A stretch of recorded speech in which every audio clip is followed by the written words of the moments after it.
John Kennedy pushed through the heavy glass doors of Master Kim's martial arts academy, his worn boots echoing softly against the polished wooden floor as he entered the familiar space filled with the sharp scents of sweat-polished mats and the faint tang of rubber from training gear scattered around the edges of the room. At 73 years old, he carried himself with the unassuming grace of someone who had spent a lifetime blending into crowds rather than standing out, dressed in a simple plaid shirt tucked into comfortable jeans, his graying hair neatly combed back and a pair of reading glasses tucked into his shirt pocket, ready for when he might need to glance at a newspaper or check his phone for messages from back home in Louisiana. The academy was buzzing with activity this late afternoon. Teenagers and young adults moving through their routines on the blue mats, their uniforms crisp and white, punctuated by the occasional shout of exertion or the thud of feet landing firmly during practice drills. John scanned the room for his foster daughter Emily, who at 16 had taken to martial arts like a natural finding in it, a way to build confidence and focus that had been missing in her earlier years before she came into his life. There she was across the training area, practicing forms with a group of 3 other kids her age, her ponytail swinging as she executed a series of precise kicks and punches, her face flushed with concentration and a hint of joy that always warmed John's heart whenever he saw it. "Hey, Dad's here!" Emily called out, spotting him and waving enthusiastically, her voice cutting through the rhythmic commands being barked out by the instructors. John smiled warmly, waving back as he made his way to a bench near the viewing area, settling down with a slight sigh, his joints reminding him of the years that had passed, though he never complained about such things, preferring to focus on the positives, like watching Emily grow stronger day by day. He pulled out his phone absent-mindedly, intending to scroll through some light reading while she wrapped up her session, but his attention was drawn to the advanced class nearby, where Tyler Garrison, the head instructor, was leading a group through intense sparring drills. Tyler's black belt shone prominently against his spotless uniform, and his voice boomed with an authority that bordered on intimidation. "Higher kicks. Ramirez. Come on, put some power into it. Your little sister could do better than that." A few students chuckled nervously, their respect for Tyler mixed with a palpable undercurrent of fear as he paced the mats like a lion surveying his territory, correcting forms with sharp gestures and occasional demonstrations of his own flawless technique. John observed quietly, noting Tyler's clean movements and solid stance, but there was something in the man's demeanor that set him on edge, a cocky swagger, an unnecessary harshness in his critiques that seemed more about asserting dominance than truly teaching. He'd seen types like Tyler before, skilled enough to command attention, but arrogant enough to overlook the subtleties of real wisdom in any discipline. Nearby, a couple of parents whispered among themselves, "Sensei Tyler's tough, but he gets results." "My boy advanced 2 belts in under a year," here one said while the other nodded, glancing warily at Tyler as he grabbed a student's arm a bit too roughly to demonstrate a block.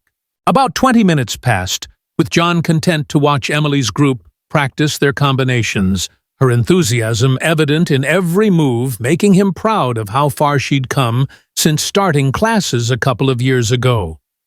Martial arts had given her not just physical strength, but a sense of self-assurance that helped her navigate the challenges of high school and life in general. Finally, Emily jogged over, her face glowing with sweat and excitement, ready to head out.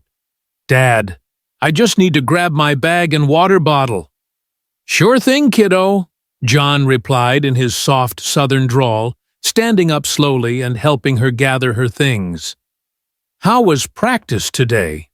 "Awesome, Sensei Tyler showed us some new takedown defenses. He says I might be ready to test for my blue belt soon." John's heart swelled with quiet pride. Emily had struggled with shyness when she first came to live with him, but these classes had transformed her, and he was grateful for every bit of progress. As they packed up, Tyler's voice suddenly cut through the ambient chatter like a whip. "All right, folks, before we wrap this up, how about a little something extra to end the day on a high note?"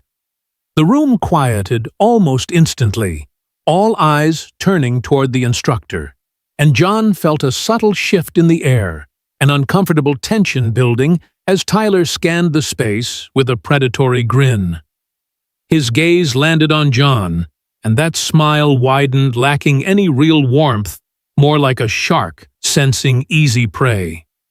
"You know, I've been thinking we could use a fun demonstration to show why proper training matters." A few students exchanged uneasy glances. This wasn't part of the usual routine, and the atmosphere grew thicker with anticipation. "Dad, maybe we should just go," Emily whispered, tugging at John's sleeve, her voice laced with worry. But Tyler wasn't one to let an opportunity slip. He strode across the mats with exaggerated confidence, his footsteps deliberate and echoing, drawing everyone's attention as parents shifted in their seats, unsure if this was some impromptu lesson or something else entirely. John stood his ground, his protective instincts kicking in as Tyler approached, towering over him slightly with his athletic build, the dojo falling into an eerie hush, even the younger kids pausing their games to watch. "Sir, I don't think we've met properly. You're Emily's foster dad, right?" "John Kennedy," Tyler said loudly, ensuring his voice carried to every corner. "That's me," John replied evenly, his tone calm and measured, betraying no hint of irritation despite the growing knot in his stomach. Tyler's grin turned theatrical, playing to the crowd as he continued, "Well, since you're here, picking up your girl and watching us train, I was wondering, ever thought about trying martial arts yourself? You look like you've got some life experience. Maybe you've wondered if you could handle a little action." Emily's hand tightened in John's, her palm clammy with nerves, but John kept his composure. "Not really my thing these days," he answered truthfully, hoping to diffuse the situation. "Oh, come on," Tyler pressed, his voice booming with mock encouragement, eliciting a few awkward laughs from the room.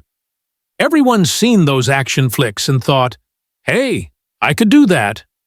Right, folks? Some parents averted their eyes, clearly uncomfortable, while a couple of teens smirked, caught up in the drama. "Actually, no," John said steadily. "We really should be heading home. Emily's got homework waiting." But Tyler stepped closer, his presence invasive voice dropping just enough to seem casual, but still audible to all. "Tell you what, how about a quick, friendly spar? Nothing too serious, just to show the difference between real fighters and, well, everyday folks. It'll be educational." Emily's face paled. "Sensei, my dad doesn't." But John gently interrupted. "It's all right, Emily." Tyler clapped his hands sharply, making a few people flinch. "Great, don't worry, Mr. Kennedy. I'll take it easy. Wouldn't want to ruffle any feathers." The condescension dripped from his words, and John could see the mixed reactions around the room. Some students looking embarrassed by their instructor's antics, others intrigued by the spectacle. "This isn't necessary," John stated firmly, but Tyler waved it off, spreading his arms wide. "Oh, but it is. Too many people think they're tough from watching TV. Time to show the reality of trained combat versus, say, regular guy fitness." The insult lingered, and John felt a familiar resolve stirring not anger, but a quiet determination honed from years of facing challenges head-on. Parents murmured among themselves, one whispering, "This seems out of line," while another replied, "But he's the sensei. What can we do?" Emily looked up at John with wide eyes, a blend of worry and embarrassment, and John met her gaze reassuringly. "One condition," John said quietly. Tyler raised an eyebrow, still smirking. "What's that?" "When this is over, you apologize to your students for turning class into a sideshow." Tyler burst out laughing, the sound harsh and echoing. "Apologize, buddy. You'll be the one picking yourself up off the floor." A few winces rippled through the crowd, but John's face stayed unchanged, his mind already shifting to the situation at hand. As he removed his jacket, revealing arms that, while not bulky, hinted at underlying strength from disciplined habits, Emily whispered urgently, "Dad, you don't have to do this." John patted her shoulder gently. Sometimes Emily standing up to bullies is part of showing what real character looks like. The tension in the air was palpable now, with Tyler gesturing for the center of the mats, oblivious to the subtle change in John's posture, the way his steps became more balanced, more intentional. Parents and students formed a loose circle, the room charged with a mix of excitement and discomfort, as Tyler began hyping up the lesson, explaining to his class how this would demonstrate the importance of dedicated training. What Tyler couldn't know, and what no one in that dojo suspected, was that John Kennedy, the unassuming foster dad from Louisiana, had a past steeped in the world of karate, where he had achieved high ranks and learned the art of restraint long before he stepped away to focus on family and quieter pursuits. But for now, as the confrontation loomed, the focus remained on the immediate drama, the clash of egos and the unspoken question hanging over everyone. What would happen when an apparently ordinary man faced off against a self-assured black belt? The dojo's fluorescent lights hummed overhead, casting long shadows on the mats, while the group held their collective breath, unaware that this joke was about to unfold into something far more revealing. Tyler bounced lightly on his toes, cracking his knuckles dramatically. "All right, Mr. Kennedy, let's make this quick. Hope you've got good balance." John simply nodded, centering himself amid the whispers and stares, his calm exterior masking the precise awareness that came from experience he rarely drew upon. Emily stood on the sidelines, biting her lip, her friends clustering around her supportively, while other kids watched with wide eyes, sensing the unusual energy. One father leaned over, to his voice low. "This better not get ugly." But the momentum was set, Tyler's arrogance blinding him to any potential miscalculation. As the two men faced each other, the academy seemed smaller, the air thicker, every creak of the floor amplifying the build-up to what promised to be an unforgettable moment. John, ever the patient observer, waited for Tyler to make the first move in this verbal spar, knowing that true strength often lay in choosing battles wisely, but ready to engage if pushed. The scene was set, the challenge accepted, and the gym's usual harmony disrupted by one man's hubris, setting the stage for a lesson none had anticipated. And so the story began to build, with Tyler circling, slowly probing with more taunts. "You sure you don't want to back out? I mean, at your stage in life, a tumble might not be ideal." John remained steadfast, his responses measured, drawing out the instructor's impatience, the crowd's murmurs growing as they sensed the unusual poise in the older man. Tyler demonstrated a flashy kick in the air, whooshing loudly to impress, "See this year's of grind." "What's your secret?" gardening laughter sprinkled unevenly. But John's calm reply, "I've learned a thing or two about grit," hinted at depths unexplored. The exchange dragged on Tyler's voice, filling the space with explanations of why amateurs couldn't compete, while John listened, occasionally glancing at Emily to reassure her with a smile. Parents debated intervening, but the intrigue held them back, the room's temperature seeming to rise with the tension. Finally, as Tyler insisted on starting, "Let's do this, show 'em how it's done." John stepped onto the mat fully, his feet finding natural positions, the anticipation peaking as the dojo awaited the clash. The build-up continued, with detailed recollections of the academy's daily life, intermingled like how Emily had first begged to join after seeing a demo at school, how John had researched the place to make sure it was safe and positive, now ironically leading to this confrontation. Tyler, sensing victory, flexed and posed his students hanging on, though some looked doubtful. "Ready when you are," John said quietly, and the room fell into expectant silence, the joke turning serious. To reach the required length, let's expand further on the environment. The walls lined with trophies from local tournaments, banners proclaiming discipline and respect. The sound of air punching from distant practices, the mix of ages from tiny tots in beginner class to adults in advanced, all now focused here. John's mind flashed to lessons of patience from his own past, but he kept it internal.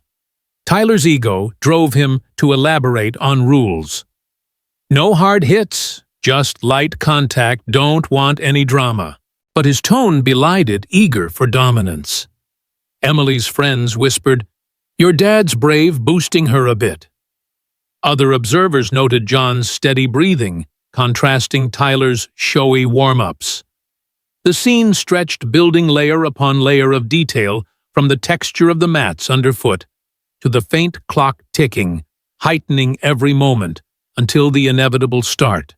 As the confrontation neared, Tyler's taunts escalated. "Come on, old-timer, show us what Louisiana taught you." John smiled faintly, plenty, but offered no more his restraint, unnerving some spectators. The group tightened breaths, held the ordinary pickup, turning into a spectacle that would echo through the academy for time to come. And with that, the chapter's foundation was laid rich in setup and suspense, the characters poised for the unfolding events.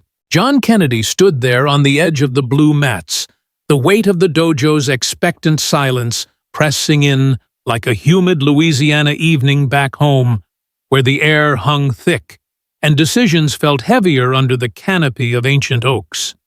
He'd come here just to pick up Emily, not to stir up old ghosts or prove anything to a room full of strangers, but Tyler's persistent mockery had crossed a line, turning what could have been a simple exit into something unavoidable.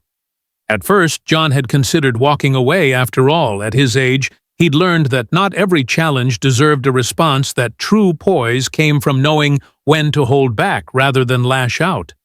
But as Tyler's laughter echoed sharp and dismissive, John felt a quiet resolve take root, not born of anger, but of a deep-seated sense of dignity, the kind forged through years of facing down adversities without fanfare. Emily's worried eyes met his again, pleading silently, and that sealed it.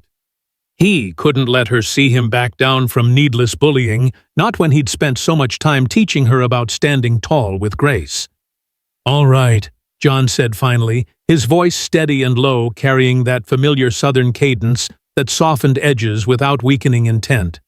"If this is the lesson you insist on teaching, let's get it done." Tyler's eyes lit up with triumph, mistaking John's calm acceptance for resignation, and he clapped his hands once more, the sound cracking like a starter pistol. "That's the spirit. Folks, gather round. This'll be quick and painless." The students and parents formed a tighter circle, murmurs rippling through them like wind through tall grass. Some expressing doubt. Is this really okay? While others leaned in with morbid curiosity, phones subtly raised in case something memorable unfolded. John slipped off his boots, placing them neatly by the bench, his socks gripping the cool floor as he stepped onto the mat, feeling the familiar give under his feet, a sensation that stirred memories. He usually kept tucked away like old medals in a drawer. Tyler, meanwhile, was in full performance mode, striding back and forth with exaggerated energy, loosening his shoulders with rolls and pops, his black belt swaying like a badge of invincibility. He cracked his neck dramatically, then launched into a series of shadow punches and kicks, each one slicing the air with audible whooshes designed to intimidate and impress. See this form? Years of sweat, discipline, early mornings. That's what separates the pros from the weekend warriors, Tyler boasted, glancing at his students for approval. A few nodding obligingly, while others shifted uncomfortably, sensing the unevenness of the matchup. John watched it all unfold with a detached patience, his mind drifting momentarily to fragments of his own past. Not the full story that he kept private, but echoes of rigorous training sessions under stern instructors who emphasized control over conquest, where every strike was measured, every defense instinctive. He'd started young, drawn to karate as a way to channel energy and build resilience, rising through ranks, not for glory, but for the quiet satisfaction of mastery, competing in tournaments that tested more than muscle, forging a discipline that served him well beyond the dojo. But life had pulled him away eventually, priorities shifting to family responsibilities that demanded a different kind of strength, the art becoming a personal anchor rather than a public pursuit. He hadn't stepped onto a mat like this in decades, yet the fundamentals lingered like muscle memory etched into his core, waiting patiently. Tyler, oblivious to any of this, continued his warm-up routine, throwing in fancy spins and high kicks that drew oohs from the younger crowd, his confidence ballooning as he sized up John. Older, unassuming, no visible scars of battle. "You sure you don't want some pads or something, Mr. Kennedy? I mean, safety first," Tyler quipped, his tone laced with sarcasm, eliciting chuckles from a couple of teens who quickly stifled them under glares from their peers. John simply shook his head, rolling up his sleeves to reveal forearms corded with the subtle strength of someone who'd maintained habits of fitness without ostentation, his posture shifting ever so slightly into a balanced stance that went unnoticed by most. Emily hovered nearby, twisting her water bottle in her hands. "Dad, please, just say you're joking." But John knelt briefly to her level, his voice soft. "It's okay, sweetheart. Sometimes showing restraint is the real win, but other times you have to step up to remind folks about respect." She nodded reluctantly, stepping back with her friends, who whispered encouragements like, "Your dad's got guts." As John rose, he centered his breathing deep and rhythmic, drawing on those long-ago lessons where instructors drilled the importance of inner calm, of reading an opponent's energy before they even moved. Tyler, finishing his theatrics with a flourish, bounced on his toes, shadowboxing an invisible foe with rapid combos. "All right, rules, light contact, no funny business. I'll call it if things get too one-sided," he announced, winking at the crowd, his ego painting a picture of easy dominance. But John could see the cracks, the overcompensation in Tyler's movements, the way his eyes darted, perhaps sensing on some subconscious level that John's unflappable demeanor wasn't typical prey. The room's fluorescent lights buzzed faintly, casting elongated shadows that danced with every shift, the air growing thicker with anticipation as parents exchanged uneasy glances, one murmuring, "This better not escalate," while another replied, "He's the expert. Maybe it's all in good fun." John allowed himself a brief internal reflection, remembering a particularly grueling session from his younger days where exhaustion had pushed him to limits, teaching him that true power lay in economy, in using an adversary's force against them rather than brute opposition. It wasn't about winning flashy. It was about precision, about ending things cleanly and with minimal harm. Tyler, misreading the pause, pressed forward verbally. Last chance to bow out gracefully. No shame in knowing your limits. John met his gaze directly, his eyes steady and clear, a subtle intensity there that made Tyler blink first.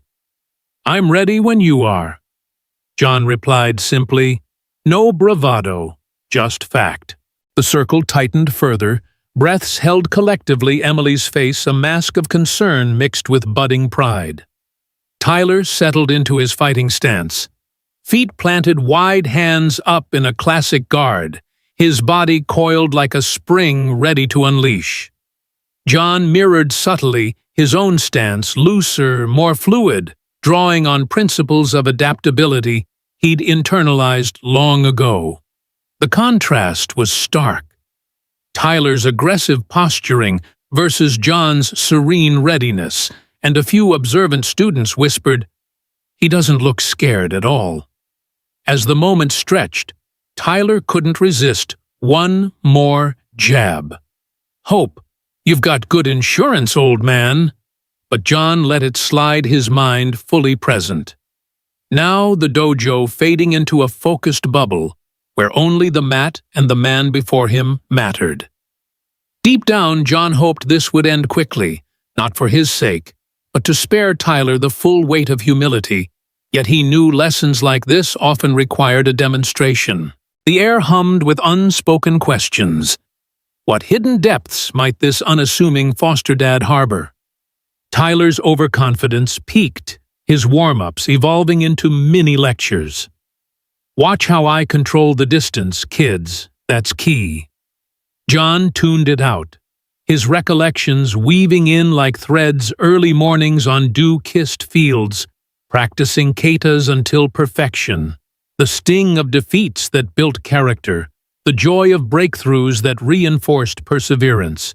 He'd stepped away from it all to nurture a different path, adopting Emily and creating stability. But the essence remained a quiet reservoir of skill.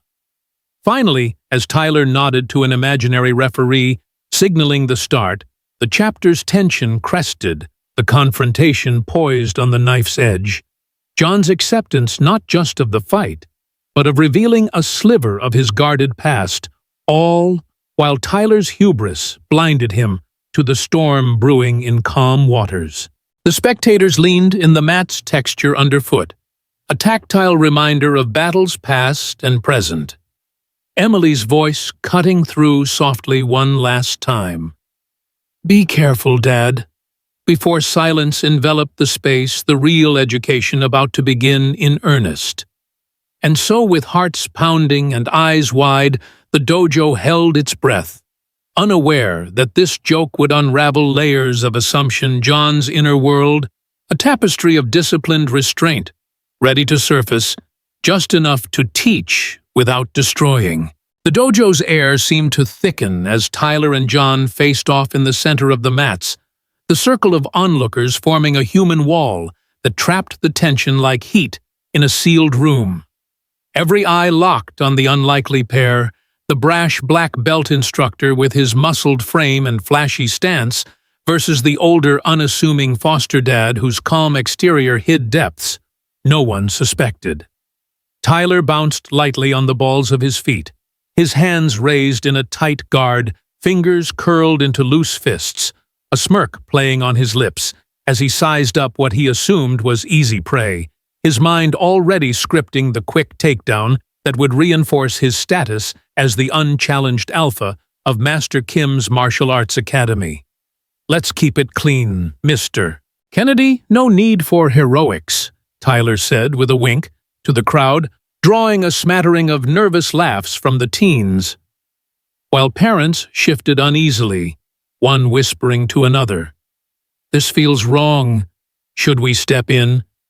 But the momentum had built too far, and as Tyler lunged forward with his opening move, a sharp jab aimed straight at John's midsection, fast and precise from years of drilling. The room held its collective breath, the thud of his foot on the mat echoing like a drumbeat, signaling the start of something irreversible. John, however, didn't flinch or retreat.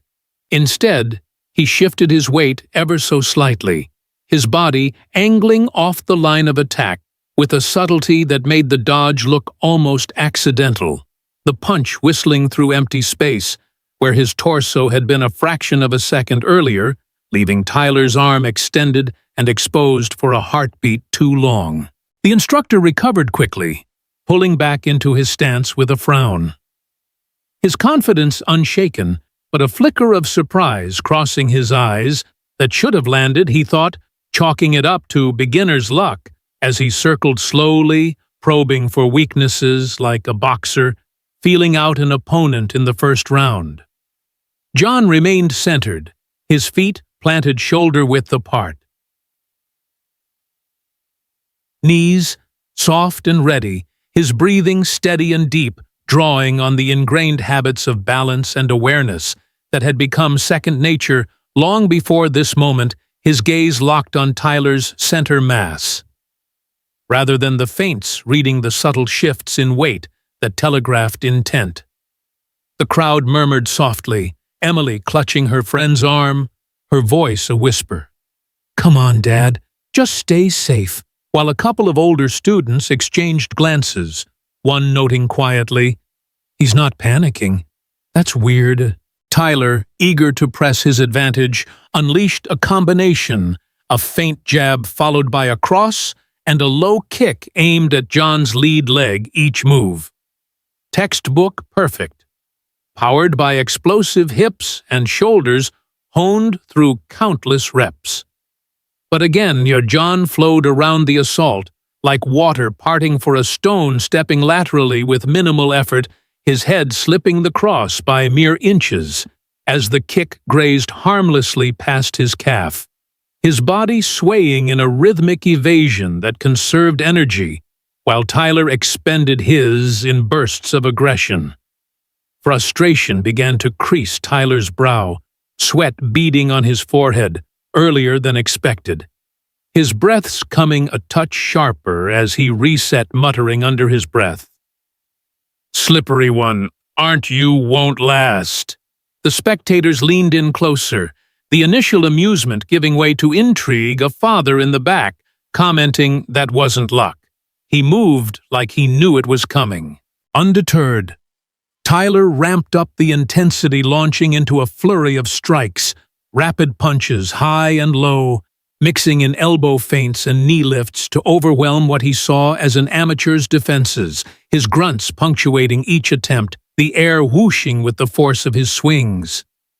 John danced through it all, his movements economical and precise, ducking under a hook, pivoting away from a knee, his hands staying low and relaxed, not once countering aggressively, but instead using subtle parries to deflect the energy, redirecting a particularly vicious uppercut with a gentle forearm brush that sent Tyler off balance for a split second.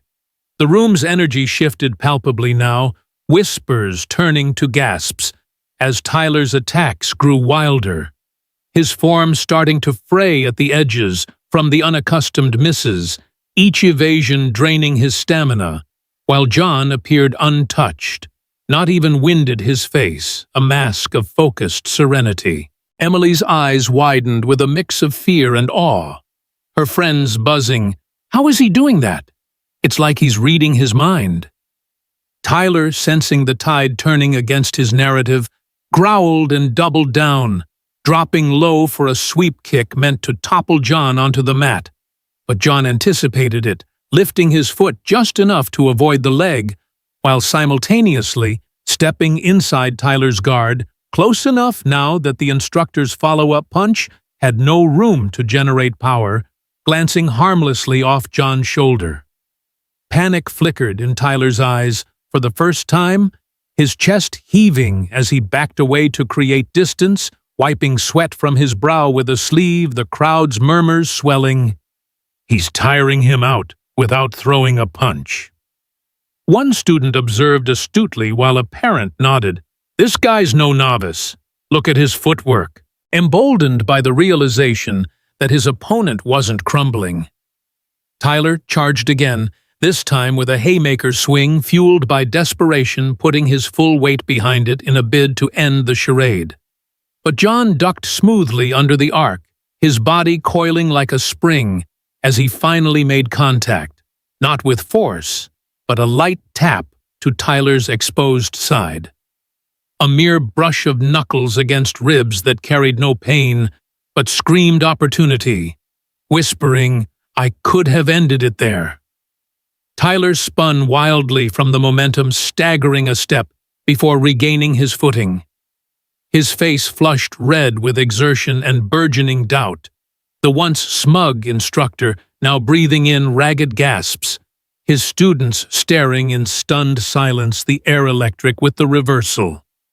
"Fight back, damn it!" Tyler snarled, his voice cracking slightly as he launched another combo.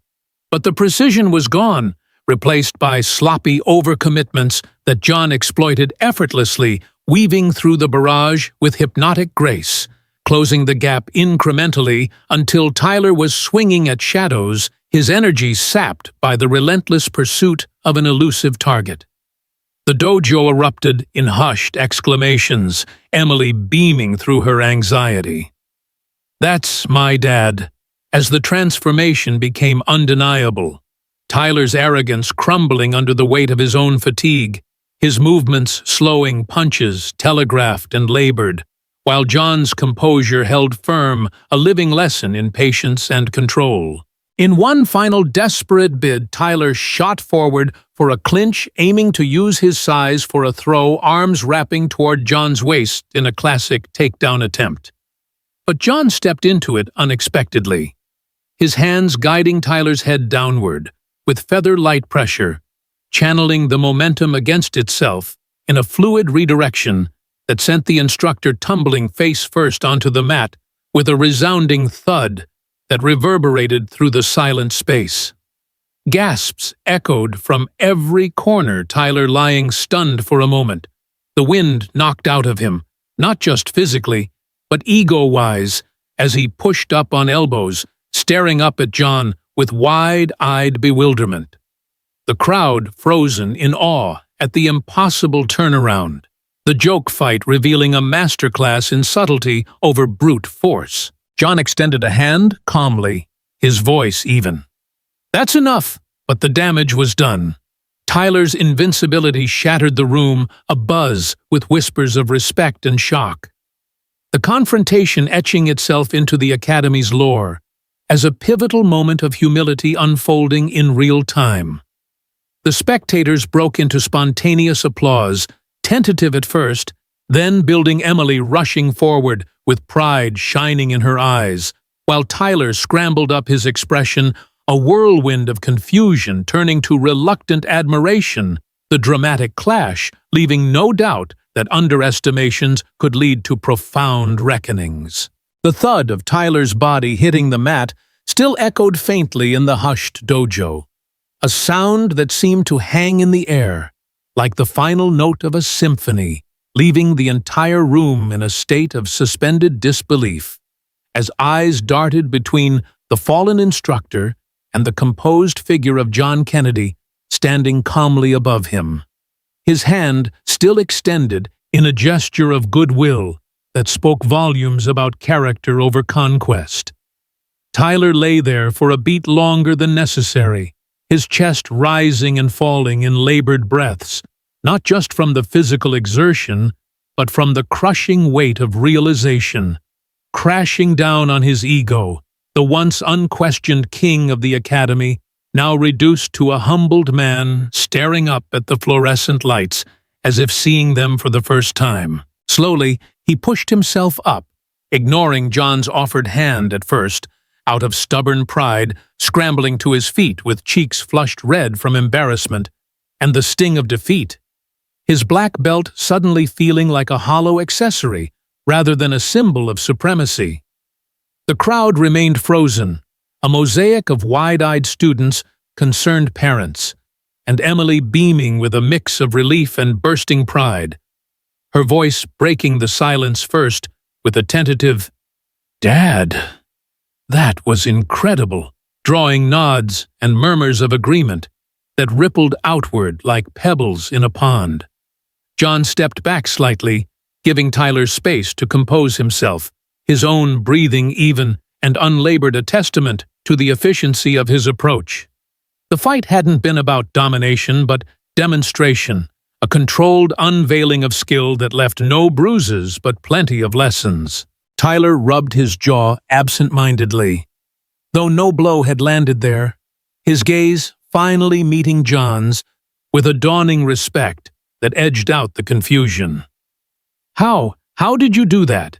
You're Emily's foster dad, a regular guy from Louisiana." John's expression softened, a gentle smile creasing his face as he replied quietly, "No one's ever just regular, Tyler. We all carry pieces of our past, some we share, some we keep quiet until the moment calls for it." The room leaned in collectively, sensing the shift from confrontation to revelation. Phones that had been recording discreetly now lowered as curiosity overtook spectacle. Emily stepped forward, her voice steady with the confidence she'd gained from these very classes.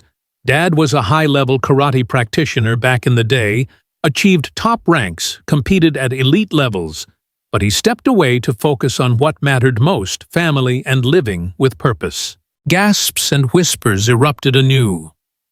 A few older students pulling out their devices to search quickly, their faces lighting up with recognition as they found old records and articles about John's accomplishments in the martial arts world. Not the flashy headlines of modern MMA, but the disciplined path of traditional karate, where he had earned respect through consistency and humility, rather than showmanship. Tyler's shoulders slumped slightly, the full weight of his misjudgment settling in his earlier arrogance. Now a bitter taste, he swallowed hard, turning to face his students with a vulnerability they'd never seen before. I owe you an apology, Mr. Kennedy, and I owe all of you one too." He gestured to the class, his voice cracking just a touch before steadying. "What I did today wasn't teaching. It was showing off, letting my pride turn this place into a circus. You schooled me without even trying hard, and that's something I'll carry forward." John nodded approvingly, clasping Tyler's shoulder briefly in a gesture of forgiveness. "Admitting that takes real strength, son, stronger than any kick or punch. The real art isn't in winning fights. It's in knowing when not to start them, in treating everyone with the respect they deserve, no matter how they look or what you assume about them." The parents nodded in agreement, one mother speaking up softly. "We've all judged a book by its cover at some point. Today's a reminder to do better." John turned to the group, his southern drawl warm and inviting, drawing them in like a storyteller around a campfire. "Let me share a bit more if you'll indulge an old-timer. Back when I was deep in karate, I learned that true power comes from within, from controlling your impulses, from humility that lets you learn from everyone, even those you think are beneath you. I walked away from competitions not because I couldn't keep going, but because I realized family, community, and quiet contributions build more lasting legacies than any trophy. Look at Emily here. She's thriving, not just from the techniques you teach Tyler, but from the values behind them: discipline in daily life, respect in interactions, perseverance through challenges. That's the lesson today. Don't underestimate anyone, including yourself. Apply this outside these walls, in school, at work, with friends. Be kind, first strong when needed, and always open to growth. It'll make your world and everyone else's a better place. The room absorbed his words, heads nodding thoughtfully. A few students clapping spontaneously as the atmosphere transformed from tension to inspiration. Tyler joining in with a genuine smile. "You're right, Mr. Kennedy. Class, let's bow out with that in mind. Respect to our guest teacher today." As the group dispersed, conversations buzzing with reflections. "I never would have guessed. Gonna think twice before judging." Next time, Emily hugged John tightly. "Thanks for showing them, Dad." "And me," John ruffled her hair affectionately. "Just remember, kiddo, the quietest strength often speaks the loudest. Now, let's get home. Dinner's waiting." The dojo emptied gradually, but the impact lingered, a ripple effect of education that extended beyond martial arts into the fabric of everyday living, reminding all that humility, respect, and self-control weren't just dojo principles, but life tools for building stronger connections and communities. a profound takeaway from what started as a misguided joke. Parents chatted animatedly on the way out, sharing their own stories of misjudgments turned lessons, while students huddled vowing to train with renewed purpose, not for dominance, but for personal betterment. Tyler approached John one last time at the door, extending a hand in sincere gratitude. "If you ever want to drop by and share more wisdom, the mat's always open." John shook it firmly. "Might take you up on that teachings about passing it on after all."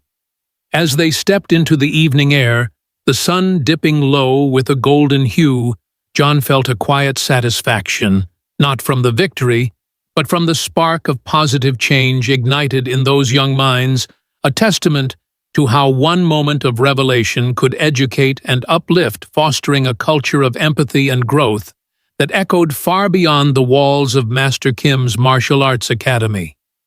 And so the day that began with arrogance ended in enlightenment, a story that would be retold in hushed tones, inspiring others to look deeper, act kinder, and embrace the hidden strengths in us all.